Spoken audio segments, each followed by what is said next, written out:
It is a beautiful Monday, February 3rd. You're watching the San Francisco 49ers Report by Chat Sports. Chase Sr. hanging out here with you, and we're coming to you from Radio Row in New Orleans, as here at Chat Sports, we are covering Super Bowl 59 between the Philadelphia Eagles and the Kansas City Chiefs. Going to do so much Niners content all throughout the week, so be sure to hit that subscribe button. As for what we're getting into on the show here today, could the Niners trade for Myles Garrett? He just requested a trade to be dealt away from the Cleveland Browns. And also, we have some interesting Robert Saleh hiring details as Jed York played a big role in Saleh's return to San Francisco. Since we're talking about Myles Garrett, I do want to pop up today's poll question, and I want to hear from everybody who's watching the show right now. Should the Niners make a trade for one of the top edge rushers in the game and Myles Garrett, type T for trade or P for pass? Obviously, a lot of talk around the NFL is about this Super Bowl 59 matchup between the Eagles and the Chiefs. But outside of this game, huge news this morning from Ian Rappaport of the NFL Network pertaining to Garrett, who requested a trade. Reigning NFL Defensive Player of the Year once out of Cleveland. He released this statement as well exclusively to Rap Sheet, saying this: as a kid dreaming of the NFL, all I focused on was the ultimate goal of winning a Super Bowl, and that goal fuels me today more than ever. My love for the community of Northeast Ohio and the incredible fan base of the Cleveland Browns has made this one of the toughest decisions of my life. These past 8 years have shaped me into the man that I am today. While I've loved calling this city my home, my desire to win and compete on the biggest stages won't allow me to be complacent. The goal was never to go from Cleveland to Canton. It has always been to compete and win a Super Bowl. With that in mind, I've requested to be traded from the Cleveland Browns. Interesting timing here, obviously, because Super Bowl 59 week does commence on this Monday. But Myles Garrett said it himself. He wants to win a Super Bowl, and of course, he hasn't had an opportunity to do that with Cleveland outside of that 2020 season when Baker Mayfield led the Browns to their first playoff win since Bill Belichick was the head coach in the early 1990s. And as far as the Niners go here, this is why it would make sense if the Niners called the Browns about a Myles Garrett trade after he requested one. The Niners have a need at that defensive end position. San Francisco, with this current regime of John Lynch and Kyle Shanahan, have invested and they're willing to spend and be aggressive in bulking up the defensive line. They have the draft capital to move. They have the 11th overall pick in the first round. That means that the Niners have 2 picks inside the top 45. The Browns also run the wide 9 front that Robert Saleh runs and that the Niners have run under the watchful eye of Kyle Shanahan, because Jim Schwartz has always run that wide 9. And that's what's allowed Myles Garrett to continue to thrive in his career as Schwartz became the DC under Kevin Stefanski. And Myles Garrett won Defensive Player of the Year in 2023 in that defense. And the Niners are going to continue to run that, but also hopefully make some adjustments, be more exotic and a little bit more creative. And I thought that when the Niners brought back Saleh, they gave him top-of-the-market money. That signaled that the Niners were going to go all in. Why pay Robert Saleh as much money as the Niners are paying him and then not go all in? Not think of yourselves as a Super Bowl contender. And trading for Myles Garrett would help you reach that goal of your quest for 6 when, by the way, the Super Bowl next year will be held at Levi's Stadium for Super Bowl 60.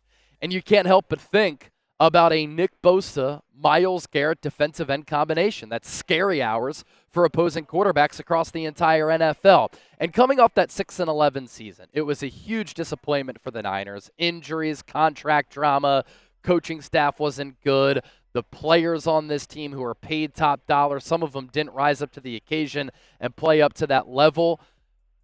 The Niners entered the year as Super Bowl favorites. They missed the playoffs. They were dead last in the NFC West. And so I don't think they need to rebuild. I think they need to reset, retool. And I think the Niners are in a spot where they need to make a splash move to also catch some of the competition in the NFC as well as in the AFC. And bringing in Garrett helps you accomplish that. We're talking about one of the top edge rushers of this generation.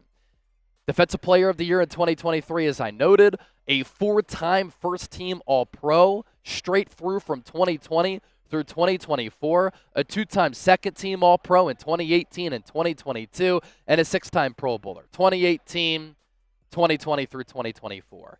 And in his last 4 years, you see how consistent the production is. This will not allow teams to chip and double team Nick Bosa at all times. And that would mean that Bosa and Garrett have a lot of one-on-one matchups, and I'd put my money on those special players winning those matchups. A lot of people will say that Bosa has been a disappointment since signing that $34 million per year contract. I don't think so. I think he's actually played at a really good level. Slow to start last year after that long holdout where he didn't sign that deal until the Wednesday before the season opener. But then this year, missed a couple of games and was right around that double-digit sack mark. And you put him and Garrett on that defense, it makes the second level's job a lot easier, makes the secondary's job easier too, because if you can get pressure with 4, and we know the Niners don't like the blitz, you can hold up on that back end, you can get back to being an elite defense in the National Football League. Look at what Garrett did with this Pro Football Focus numbers, by the way, in 2024. Overall grade of 92.3.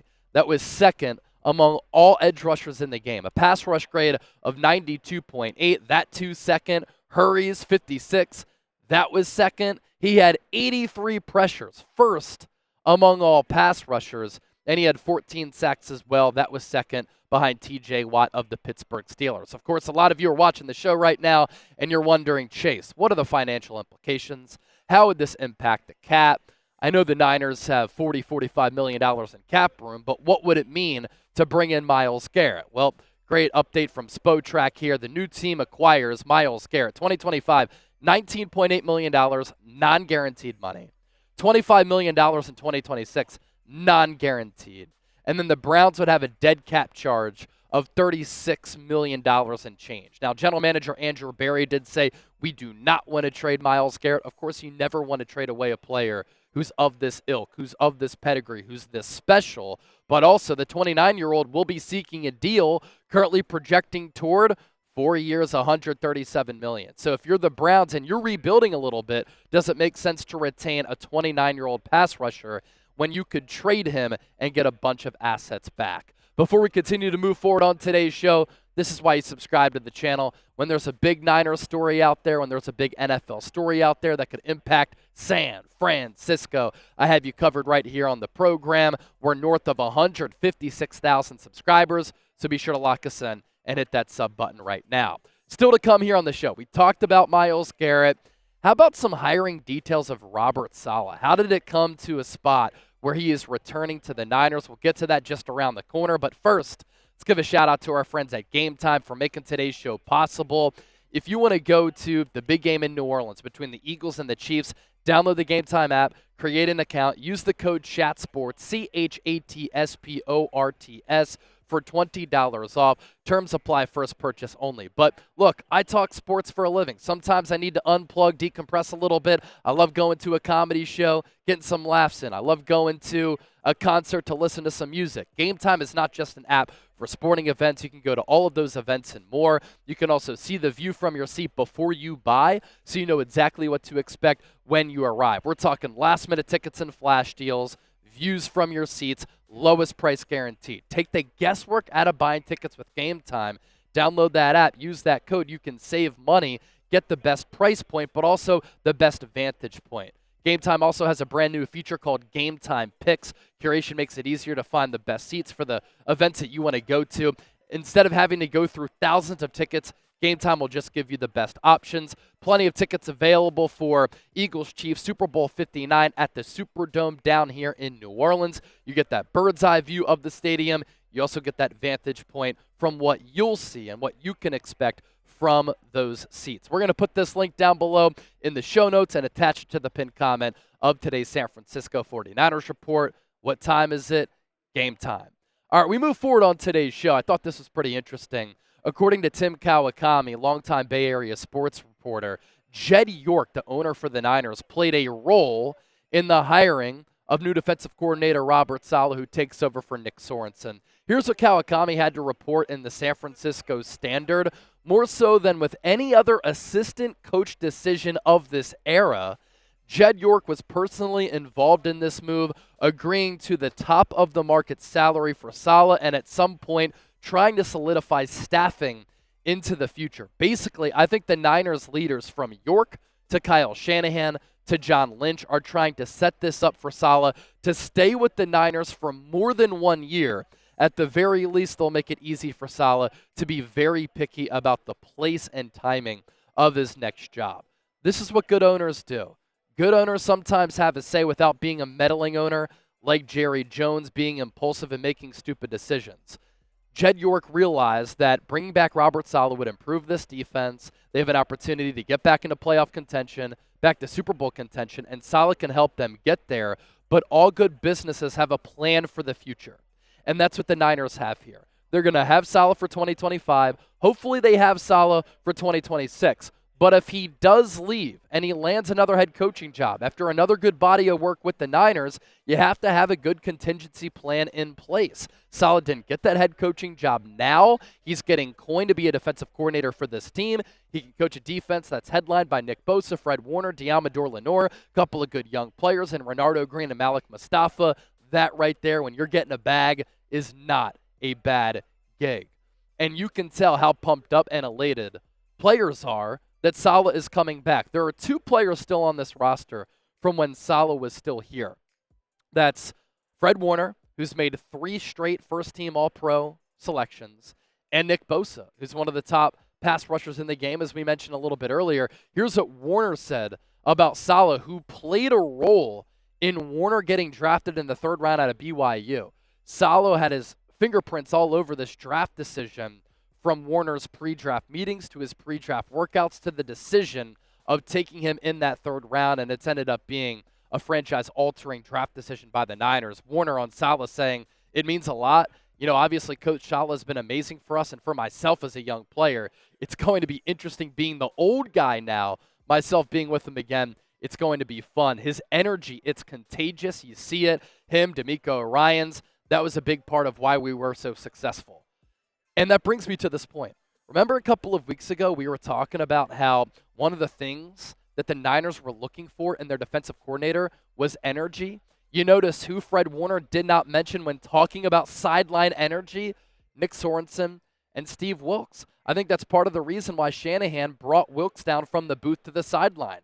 He knew that they needed that coaching and that energy on the sideline, and it resulted in a pretty good turnaround for that Niners team. And Nick Sorensen is so much like Kyle Shanahan, where they're very even-keeled, cool, calm, and collected, some flatliners. But with D'Amico, with Robert Saleh, they're rah-rah guys. They get pumped up after big plays. They will get in your face if you make a poor decision, if you make a mistake. They will hold you accountable, but on that same note, they will also prop you up when you make some of the big plays. Here's what Nick Bosa, too, said about Saleh's reunion with the Niners. It's huge. Familiar face. He's a guy that I've missed and kind of didn't know how good we had it when he was here. It's like when you break up with your ex and then you get back with her, right? You break up with her, you're thinking, I'll find a better option. And then you go through that breakup, you're like, wow, I really miss her. I need her back. Then she comes back into your life and you're like, wow, this is game-changing. I'm happy again. Same thing with Saleh leaving and then coming back. Obviously, he left to take that Jets head coaching job, and the Niners wanted him to do that. The players were proud of him, but the Niners didn't realize what they were missing without Saleh, and it's resulted, after D'Amico left too, in some bad defensive years. And now, with a couple of additions to this roster, I think San Francisco can be improved in 2025. And here's why.